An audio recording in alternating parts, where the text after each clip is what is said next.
Day 4 of SEC Media Days as we wrap up the week in Dallas, Texas. What a week it's been. Time flies when you were having fun. And again, we had 4 more great coaches speak today. Arkansas' Sam Pittman, Texas A&M's Mike Elko, Auburn's Hugh Freeze, and finally, last but not least, Kentucky's Mark Stoops. Again, get into all that, much more, our full takeaways, thoughts, discussion. I'm joined by Dave Shumate, Cole Thompson. Guys, first things first, make sure you like, subscribe, turn notifications. Check us out via podcast wherever you get those as well. You can also find us across all social media platforms as well as our website, SECUnfiltered.com. And guys, our SEC Media Days coverage and this show, of course, brought to you by our friends over at MyBookie. Check them out at mybookie.ag using promo code SECU to get your special welcome offer at sign up on that first deposit. You can bet on anything, everything, of course, college football, NFL. It's just around the corner. Make sure you get your preseason bets in, your win totals, your big game bets, etc. Our friends at MyBookie, mybookie.ag, promo code SECU to get that special welcome offer today. Guys, like I mentioned, day 4 of SEC Media Days officially in the books. SEC Media Days as a whole here from Dallas, Texas is completed. I'm Chris Phillips. I'm joined by Dave Shumate, Cole Thompson. Fellas, what's going on? Hey, Chris, I hope when they move it to Atlanta next year, like it was announced by Commissioner SECU on Monday, I hope the internet doesn't crap out on everybody like it did from me heading into me and Cole were literally about to press live, and it went out. I was on the road for 20 minutes, back and forth my place. We're here now, though. Internet's working. Let's hope this is not the case in 2025. But I'm jealous you were there all week. Sounds like it was a blast. Technology is great until it isn't, as I like to say. You're right. I'm excited. Hey, the internet here has been crappy, and it's the SEC's internet. So, I mean, you know. I am excited to turn this energy drink into a beer after all the work we have done this past week. So let's go ahead and rock and roll. Let's end this one on a high note because it was a day to where I think a lot of people were thinking it was going to be boring. And honestly, if you're looking for that soundbite, you're going to be pretty much right on keel. Yeah, it was like all 4 coaches kind of came into this day like, screw it. It's the last day. Nobody's really paying attention. Say it again. It's kind of sleeper day. Not sleepy. Sleeper day. But it's kind of like you could have Auburn. You could have Kentucky. You could have a couple of teams. A&M go in that 8-9 win range and be better than people think. That is a good way to put it, Mike.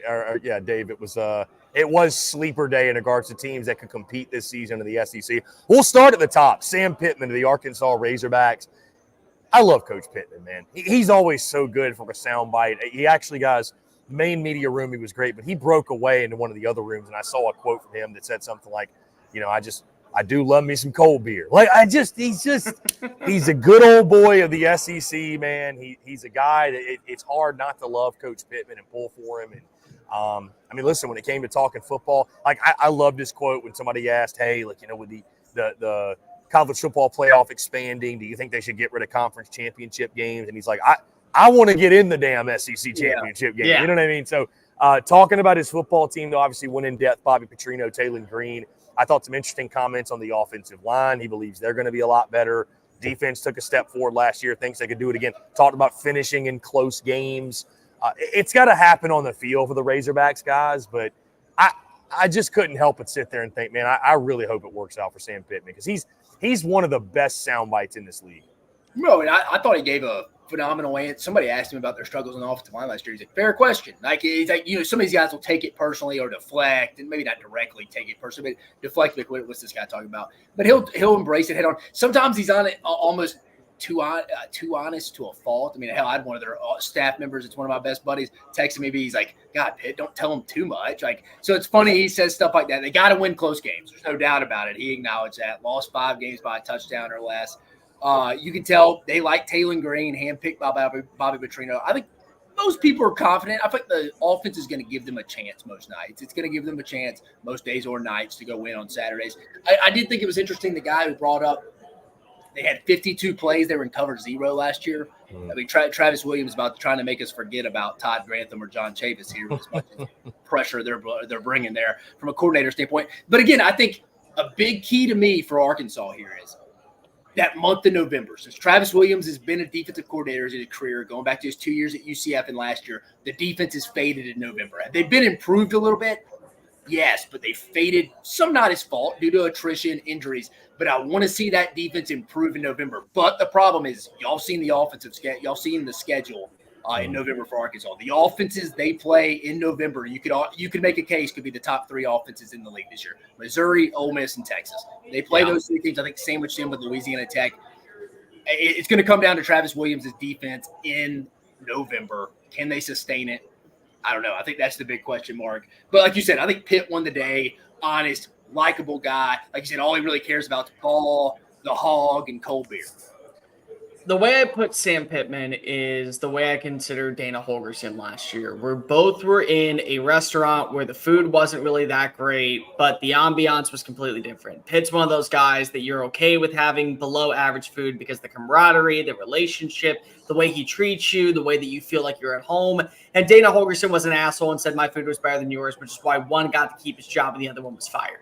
It's hard because if you want to root for this guy, it's so easy to see why the city of Fayetteville loves him, why everybody in the media can't wait when he comes on the show. They can't wait to hear him talk about life in general. The guy is somebody that you want to hold out for because of what he brings internally, like an old, wise grandpa in the South. Like, that's the dude that you're getting every single day. But it is a win-loss league. I will say the honesty, though, is transparent. This was the guy that everyone called the czar of offensive line play. I mean, everyone knew his development of offensive line. And he hasn't been able to live up to that expectation the last 2 years. And so it was great that he had the transparency, the honesty, and the ability to say, we know where we got to improve. But same time, Arkansas is trying to get back to what they know they can be. And 8 wins in that first year in 2021 was a very strong step in the right direction. And you want to continue to see that. You're seeing as other programs have utilized the portal in their favor. You're seeing as other programs have utilized the ability to recruit at a high-end level. They've played well into NIL. And he's brought in some names, but I do think that when you look at where he is, it just feels like this was a moment for him to be able to kind of separate himself. And I still have questions. And I mean, don't get me wrong. I think a lot of people have questions because it is a very questionable team. I like that he brings in a really strong quarterback in Taylor Green. I love that guy has a winning mentality. Dude's huge. I mean, if you've never seen him in person, it's literally like looking at the Grim Reaper without his robe on. He's that lanky, but he's that lethal would be a way I would describe him. I just need to be able to see it. I think that's really it. It's one of those seeing is believing type messages. If you're talking about a guy who can win over a locker room, win over a press conference, I absolutely love what I see from Sam Pittman every time. And I think that's why people cannot wait to watch him coach this year. But if you're trying to say, can you win on the field, it's a make or break season. And a lot of people, I think, are leaning the latter instead of the former. Are you guys embracing the hog? Yeah, I love the quote. Sam Pittman, a quote, our focus is to embrace the hog. So that hog strong. Hey, also the golden quotes about the Texas rivalry. And Sam Pittman bluntly being, just bluntly saying, he's asked about, hey, Sark said that at times I feel like they hate Texas more than like themselves. He's asked, hey, what do you think about that? What's your response? He said, I would say he's probably right. Where's the line, though? No, listen. The Arkansas guys I talked to told me today Arkansas hates Texas. It's kind of like one of those things you hear great athletes say, I love to lose, or I hate to lose more than I love to win. That's Arkansas in that rivalry. They hate to lose to Texas more than they love to beat Texas. So you know what's really funny real fast is that, have you ever seen the movie Man of the House? I haven't. With Tommy Lee Jones. Okay, so in the movie, he's a security guard. Movie. What? Is that the cheerleader movie? Yeah, it's a cheerleader movie. So in the movie, Tommy Lee Jones is a secret agent that is now watching these cheerleaders. And the game that they have them playing where he tackles a guy is Arkansas. And I thought that was so funny because it's like, why would you have Arkansas of all the teams? Oh, because if you hate each other. Like, this is an actually really big hatred. I know what movie. Hey, quick question before we move on to who was it? Mike Elko was second. Yeah. From a standpoint of two things, Taylor Green, you're right. I'm all with you, Cole, on that one. It kind of reminds me somebody on the SEC network comped into this just too, and it's a favorable one. Former quarterback at Arkansas, Matt Jones, who played on the basketball team. Very similar, long strider, a lot faster than you probably think he is just with his stride. But question here, do y'all feel like from a schedule standpoint, for Arkansas to get to 6 or 7, they have to win one of those first 2 road games, either at Oklahoma State or at Auburn. You kind of yes, kind of a must. 100%. And you go 100%. into the A&M game that you hadn't had a lot of success in. If you start off 0-3 in your first big 3 games, yeah, you got to set the tone early. I think early momentum for Pittman and the Hogs, I think it's a must. I just in this kind of year, pressure's on. You need something like, you know what would be great for Arkansas? The perfect recipe is like a close win, like a 1-score win. It sort of kind of washes out the taste of we couldn't finish last year. We just did it.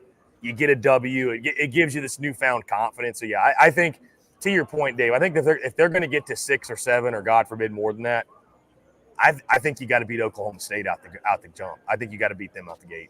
I just don't see 6 wins. That's my thing. Listen, I just don't see it. It's tough to see. It's tough to see with that schedule. That home schedule is insane.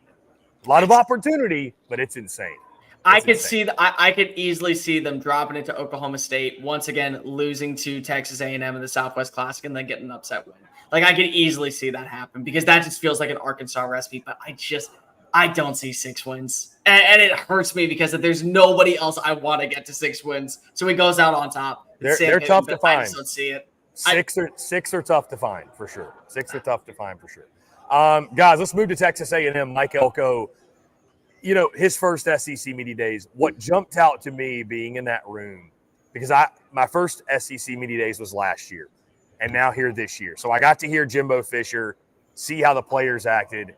Now Mike Elko, this year's crop of guys. The first thing that jumped out, this is night and day different from Jimbo Fisher. I mean, this is like not even – we are talking 2 polar ends of the spectrum. Mike Elko, lunch pail guy, accountability, hard-nosed, toughness, work ethic, all those buzzwords. And then you get comments from Texas A&M players saying things like, hey, what's the biggest difference? Oh, accountability. Right, I was talking to somebody today that was talking to one of the players off the record that was saying, yeah, under Jimbo Fisher, if we had summer meetings or whatever, we'd have 3 captains not show up till 20 minutes after the meeting started. There were no repercussions for anything like that. There was no accountability. There was no discipline. They're like, bro, now with Elko, you show up 5 minutes late. Like, there's going to be hell to pay. Like, there's real accountability. There's real discipline. And again, listening to Mike Elko today, man, you could absolutely hear that. So, and I think it's a good thing for Texas A&M. Like, I don't know exactly, we don't know if Elko is going to be the answer to get them to double-digit wins yearly or get Texas A&M football to where they feel like they should be. But I think it's going to be a lot better than the Jimbo Fisher era. I think he brings much-needed discipline, structure, and he echoed that today. Look, me and Cole talked about it on the reaction to this one. Like, I've sat in the staff room with both these guys at the same time. With Jimbo Fisher was the head man. Mike Elko was the defensive coordinator my first year at A&M. It was their first year. So I've been in the same staff. I said this on live air before. But to see the annoyance on Mike Elko's face sometimes on how those meetings and the organization was structured, I still talk about it with buddies I worked with before. Is like, remember how frustrated Elko would get in that meeting visually? Just because Jimbo would go on rant and want everybody to watch running backs and he'd want their opinion, and Elko's sitting here like, I'm the defensive coordinator, man. I could be doing my own stuff. So he knew there was some meat left on the bone that they didn't completely get off while Jimbo Fisher was there. Now he gets his chance. He knows the lay of the land. He knows the big donor booster people he needs to go talk to. He knows who to go shake hands with. I told Cole this. I'll reach out to their general manager, Derek Miller, trying to get an interview for us at SEC Filtered. He's like, dude, I'm just trying to go about my business. Elko's just been echoing, guys, let's just be quiet through the offseason. No one make any noise. He's told the team, the staff, he's like, dude, we're just trying to go do our work. And that's funny to hear him say that today. I'm like, all right, because, sometimes you don't know if that's true or not. So it's being echoed down. He talked about Tommy Moffitt, strength and conditioning coach, who it's always, hey, is a head coach. If I was ever a head coach, first hire I would have would be a strength and conditioning coach. They're the keys to the culture. They're the tone setters. They're with the players more than any other person in the building. Just it felt like a real business-like approach today. Quiet confidence, but carrying a big stick, as me and Cole were talking about earlier. But I think Elko's very excited to have his hands on that program. He's kind of like taking the same approach as Sarkisian, I think. He has his money, he has his hands involved in the NIL. He's making decisions on how much they're paying kids that a lot of coaches aren't making. But him and Sark in the state of Texas and the Lone Star State both have their hands in that. I think Mike Elko was the winner of the day if we were going to crown anyone out of the football. Dave, to your point really quickly, the quote from Mike Elko, and this wouldn't be notable for maybe other coaches, but after Texas A&M guys, think about we are a year apart from Mike Elko carrying himself the way he did today, players carrying themselves the way they did. And a year ago this time, we had Texas A&M players at media days wearing sunglasses in the interviews and stuff, like walking in like Hollywood. And Mike Elko said, quote, "I'm proud of how quiet our offseason has been."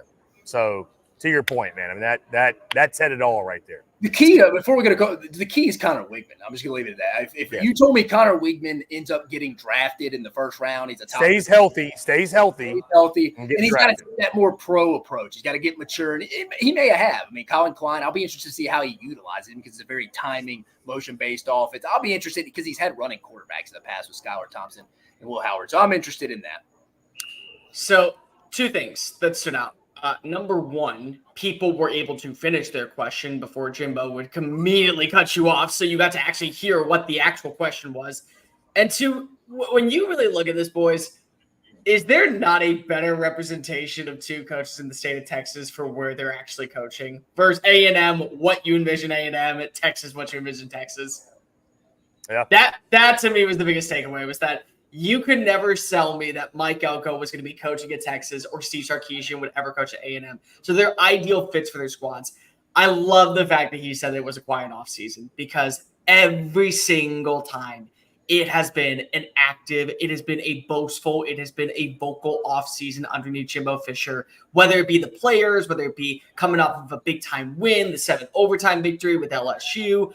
You talk about when you have the number one recruiting class, then you go 5-7. How do you build off of having a down year? What I saw was a quiet, studious offseason to where now you feel like right going into 2024, whatever the expectations are for A&M internally, they will meet them. And again, the big news is that we have seen for years A&M put the wagon before the horse. And I'm not going to come out here and say that Texas and Texas A&M both can't be premier programs in the SEC. The other thing is that I know that Texas has to earn their right in the SEC. They do. They are getting a lot of love right now because they just came off of beating Alabama and going to the college football playoff. But they're still going to earn their right.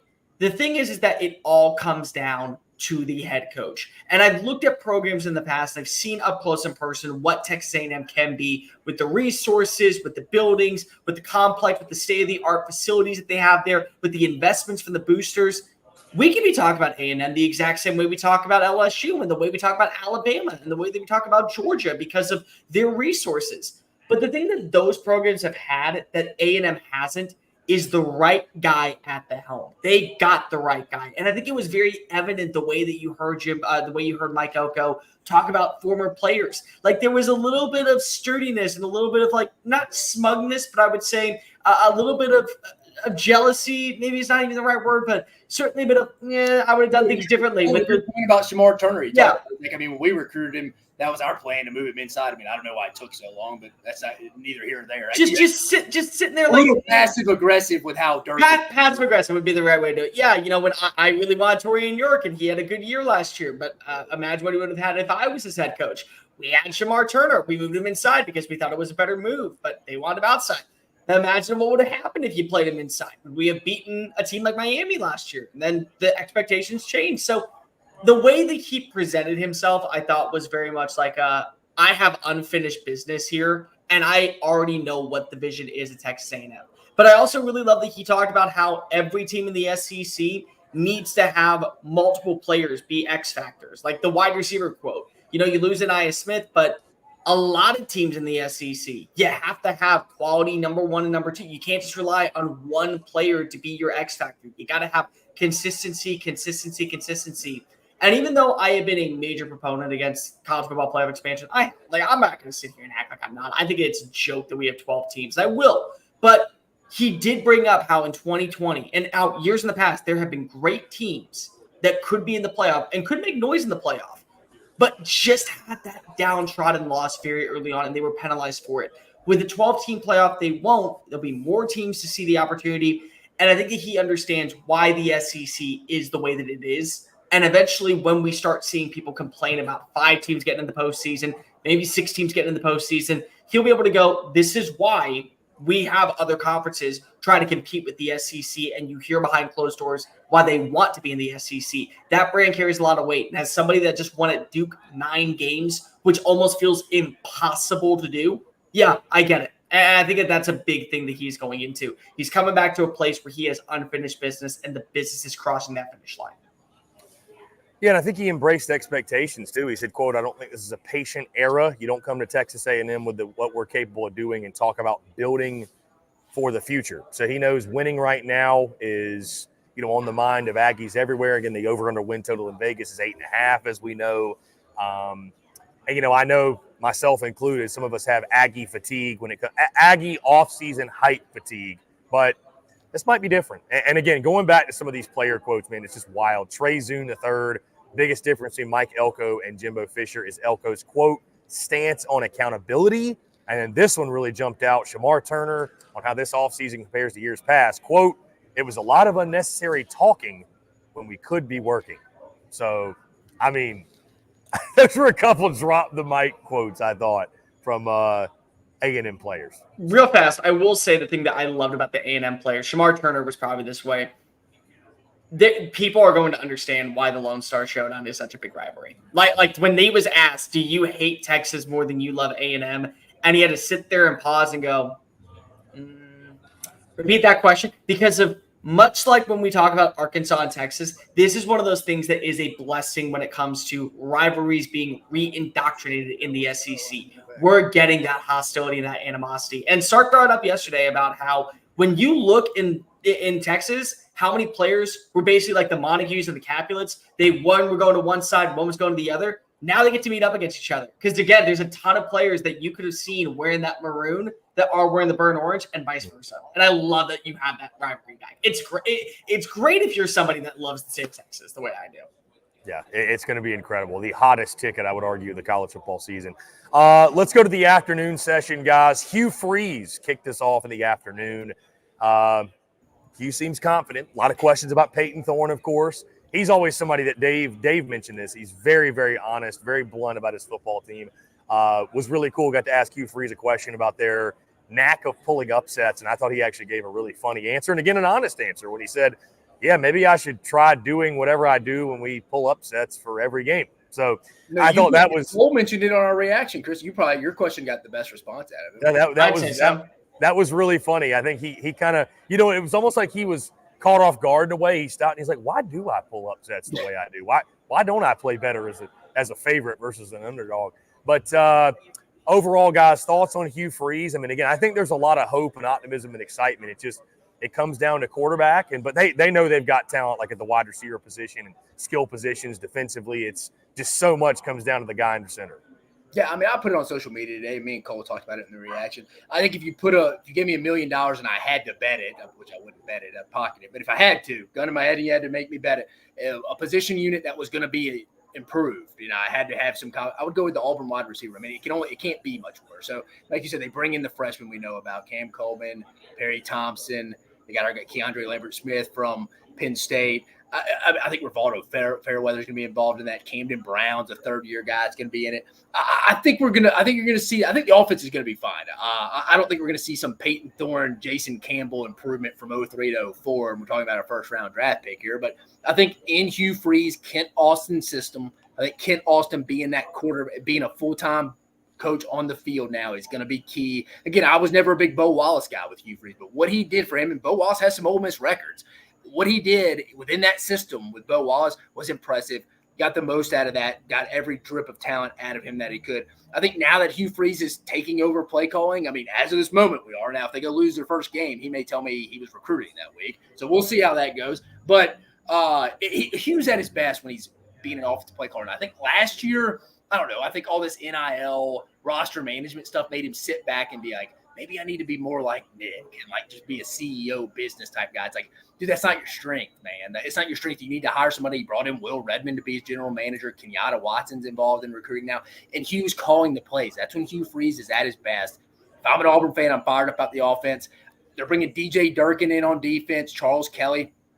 Be interested to see how Durkin relates to some kids on the Auburn roster here at A&M. That was a little – here or there. That could be to the Jimbo culture, but we'll see with DJ Durkin. They could be a little good cop, bad cop with him and Charles Kelly, because I know Charles Kelly's beloved by his players. Only question on defense I got. Can someone on the interior step up on the defensive line? I'm kind of looking at you, Jason Jones, the kid that transferred from Oregon last year. Haven't really heard from him. That's just a concern of mine. Auburn's better players are the youth that Hugh Freeze has brought in.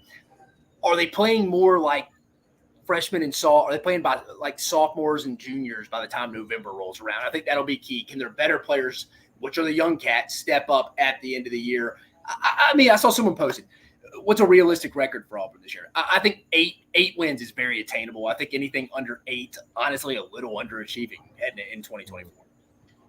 You need to be completely honest when you are the Auburn head coach. I have said this before. I will go on record here saying it. I don't care if you want to argue with me in the comment section. You want to call me out on YouTube later. Auburn is the toughest job in college football, and it has been forever because of your recruiting against Alabama, you're recruiting against Florida, you're recruiting against Tennessee, you're recruiting against Georgia. They're all right there in that small pocket. You have the 2 biggest games of the year as rivalry matchups that are never going to change because the Iron Bowl and the Old South, the oldest tradition in the South, are always there. So I need a coach that's going to be honest. That being said, sometimes a little bit too much honesty does shoot you in the foot. That's kind of where I think that Hugh Freeze was. Talking about what is the biggest strength coach. Like, I love the fact that he's bringing up, we need our running back room to be good. Like, no. I don't really care what happens with our linebackers. I don't really care what happens with their safety. Our running back room needs to be good. I don't care that they're being talked about enough, but they need to be good. Our offensive line, the thing that I can appreciate is that now he's gone out and he's added in the right players to be able to be put in the right spot. So he gets another left tackle from Mississippi State. Now they're going to move the guy last year inside the guard. They like where their center position is. They like the versatility of the offensive line. They like the veteranship of the offensive line. I like that they went out and they added in some brand new receivers, but they brought in a veteran receiver in Keandre Lambert-Smith, who at this point maybe is just a pointer. Like maybe he is your point guard that facilitates the rest of the offense. But it's a thing that's valuable for Peyton Thorne. I like that he called out Peyton Thorne. People are going to say, well, did he really call out Peyton Thorne? There's no reason to mention the 2 guys behind him if you don't call them out. So there's a reason that he brought those 2 up by name. If you don't do your job, I got 2 guys waiting in the wings that absolutely can. And I think that the big news is that you look at how he talked about this upcoming schedule, you know what to expect. But I do feel like more importantly, this is an offense and a defense, really a roster in general, that is truly Hugh Freeze. Last year, there was a coexistence between the Harsin people and the Freeze people, whether those that were brought in on the recruiting trail, those brought in the transfer portal. But those who have decided to stick around for Auburn at this point are here for Hugh Freeze. The players that were brought in are Hugh Freeze. This now feels like Freeze's team. So when last season you saw a couple of miscues, game against New Mexico State, they're going to be highlight moments on the laugh track. I mean, everyone's going to make fun of them, but when you see what can be of this squad moving forward, I think that's what you hold your hat on. Because I do like this team. I do think that the defense, the line is a little bit questionable, but it's questionable because of I don't know what to expect. Just because I don't know what to expect doesn't mean it's going to be bad. Like, that's always a thing that people say that drives me nuts all the time, is that we'll talk about how we have no idea what a roster is. So that means that automatically it's bad. No, it just means it's unknown. Unknown can sometimes be a positive instead of a negative. Same thing with the wide receiver room, but the honesty is there. And I feel like at a job at Auburn, you have to be transparently honest because you are going up against the highest level of recruiting. You are going up against the highest level of competition season in and season out. And Auburn's kind of like that tier 2 squad that flirts with that tier A level. Every few years, they can get 10 wins. They could be an 8-force roster. They could be 5-7. Like that's really Auburn, but they have the ability to recruit at the same level as everybody else. You saw them land 4 premier players on early signing period that catapulted their draft class, their recruiting class into the top 10. So nobody's really going to be complaining about Hugh Freeze's comments on, I was too busy preparing for the recruiting than the bowl game, if you get 10 wins with the recruits that you brought in. So I like the direction that he has them in.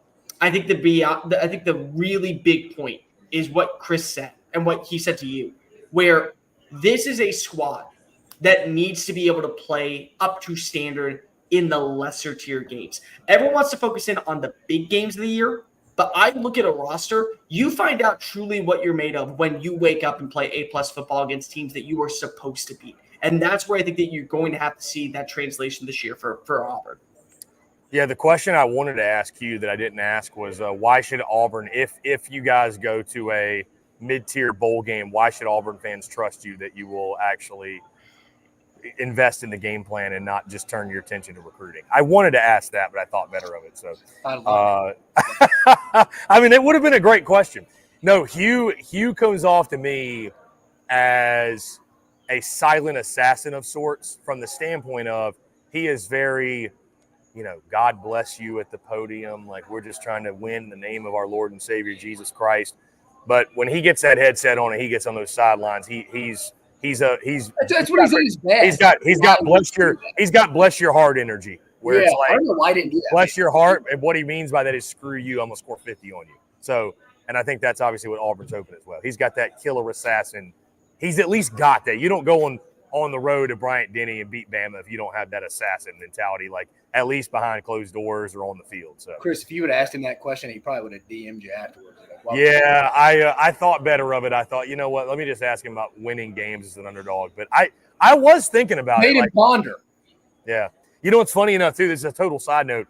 The guys next to us, the War Report, it was Mike Griffin with the War. You know him very well, actually, Dave. Yeah, Mike Griffin with the War Report.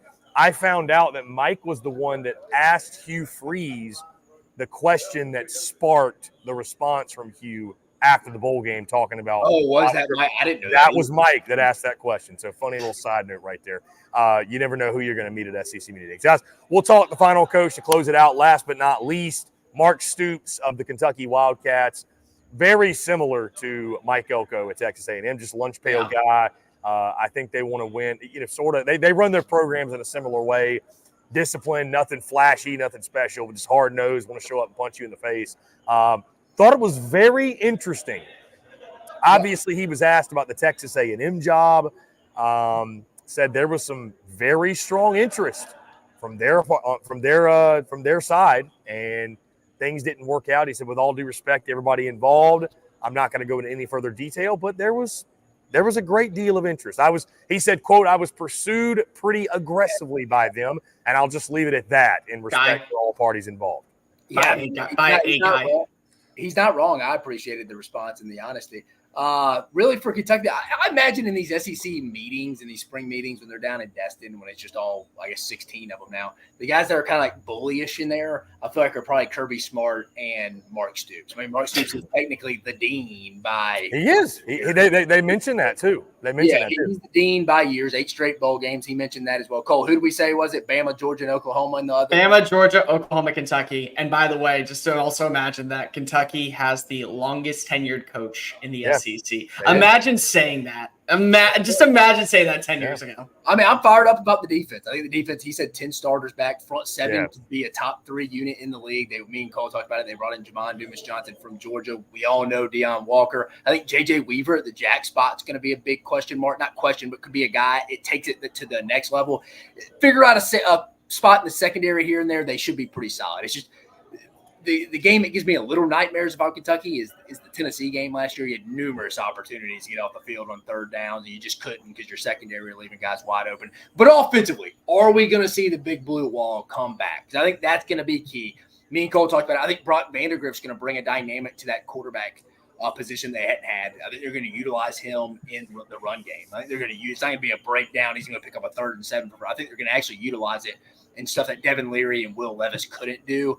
Bush Hamden, new OC coming over from Boise State. Dave, on that note about Bush Hamden, it was funny when Mark Stoops said, quote, it wouldn't be SEC Media Days if I didn't have to talk about the offensive coordinator. No kidding. I mean, who's it's been Scangarello. It was our guy that came over from the Rams this past year. What was it? Liam Cohen. Cohen. He was there twice. And I say it was Liam Cohen, Scangarello, back to Liam Cohen. Now we're back to Bush Hamden. Which, by the way, again, Cohen decides to leave in the middle of the night because if he goes and gets an NFL job, and then he does it again when he gets the Tampa Bay Buccaneers job. So it's like, how do you not fall for that? Which, by the way, is good for Eric Walford's back as the offensive line coach. Yeah, that's a big one. Years. He was there the last time they were pretty good up front. And they have guys. When me and Cole talked about it. I mean, if Gerald Mincey, the Tennessee, Florida transfer, can step up at right tackle, they should be pretty good. They should be pretty good. Because I like Marquise Cox at the left tackle spot. I like Jagger Burton. Running back room, like Cole said, I mean, I don't think they have the dynamic guys they've had the past 2 years with Ray Davis and Zach Rodriguez. But by committee, it could help. But also factor in, I think the quarterbacks can be more a part of this run game as well, which will be different. So I'm fired up for Kentucky. I lean Kentucky is closer to 9 wins than they are 6 in 2024. Here's the funny thing for me. Whenever I talk to Texas A&M fans at this point, you've seen the Spider-Man meme where they both are pointing at each other.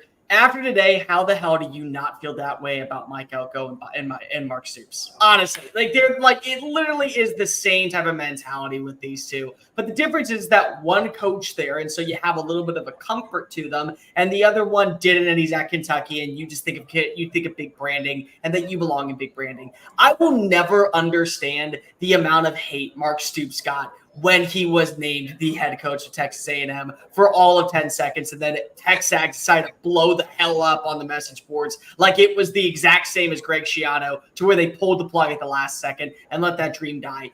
But the man knows how to coach. The man knows a mentality. And again, I think it's the right hire in College Station with Mike Elko, but don't you dare say that this was the wrong hire if you brought in Mark Stoops.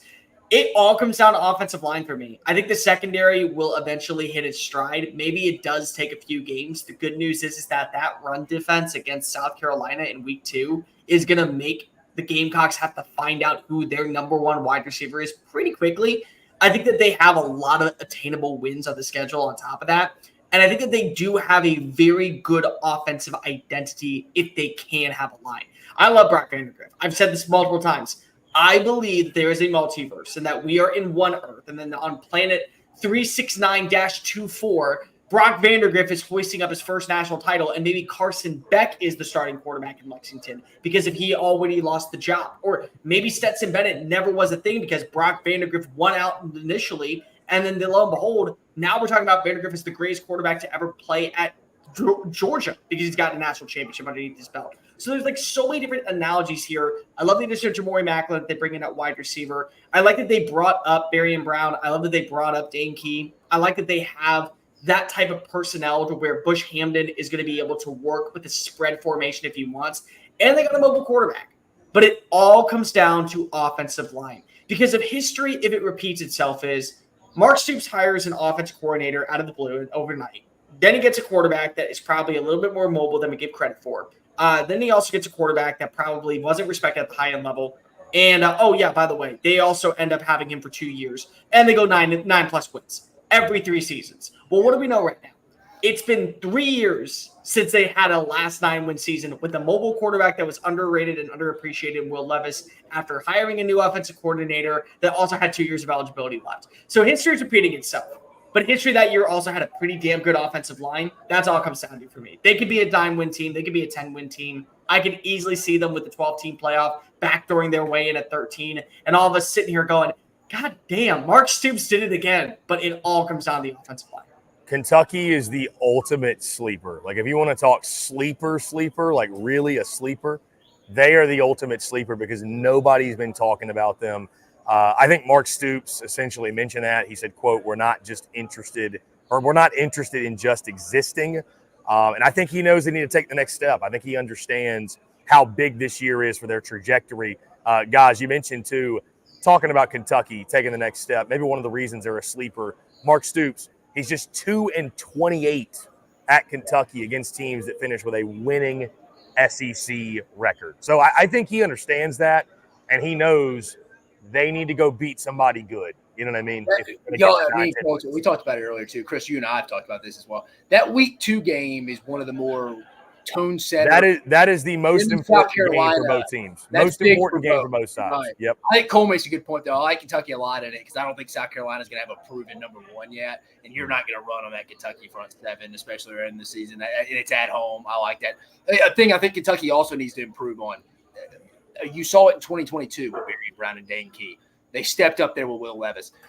For Brock Vandagriff to be who he needs to be, the offensive line is going to have to play well. But also, we forget about this sometimes. Kentucky led the league in drop passes last year. Yeah. Wide receivers got to be more consistent. Barion Brown and Dane Key are way too good to be as inconsistent as they were last year. Way too good.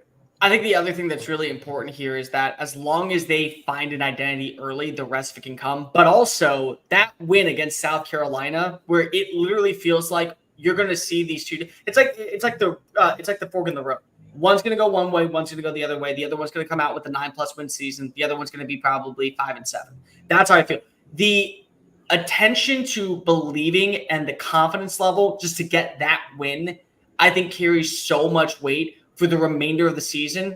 And it's because of, at this point, if your offensive line can hold its own against a defensive front, which, by the way, that's another strength for South Carolina. Like, when we aren't even talking about that, where you may have no ability to throw the football if you're South Carolina, but you sure as hell are going to be able to pass rush against Brock Vandergrift because of your defensive line is stout as all hell. Like, this is one of those games where you say, we have the team. Now we have the confidence. Now let's go ahead and make a statement.